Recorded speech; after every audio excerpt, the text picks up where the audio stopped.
কড়াইতে দিলাম mustard oil, এটা গরম হচ্ছে।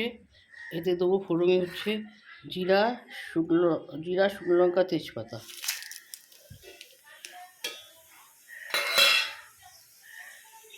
আর এই যে এখানে আলুটা ভেজে রেখেছি, আর এখানে ধোকা বানিয়ে ধোকা কেটে ভেজে রেখেছি। এবার এই সর্ষা এই কড়াতে যে তেলে ফোড়ন দিয়েছি, এর মধ্যে দেবো হচ্ছে টমেটো বাটা, ফোড়নে দেবো টমেটো বাটা,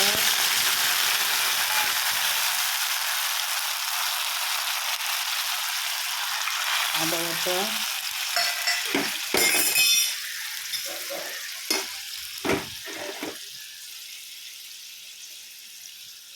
চিনি।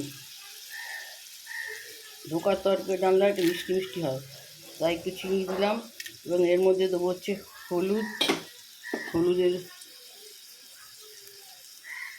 হলুদের গুঁড়া,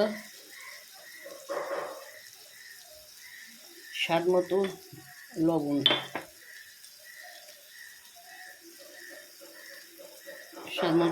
দেবো। তারপর জিরা গুঁড়ো এবং লঙ্কা গুঁড়ো, আর লঙ্কা গুঁড়ো দেবো, দিয়ে মশলাটা ভালো করে কষাবো। কষিয়ে যখন তেল ছেড়ে দেবে তখন তার মধ্যে আলু দেবো এবং আলুটা ফোটাবো, জল দেবো, জল দিয়ে ফুটবে যখন, আলু গলে গেলে তার মধ্যে ধোকা দেবো, তারপর ধোকা দিয়ে নামাবো এবং তারপরে লাস্টে দেবো হচ্ছে গরম মশলা। আজকে পয়লা আষাঢ় 16ই জুন আজকে বানালাম ধোকার ডালনা, টেস্টি ধোকার ডালনা।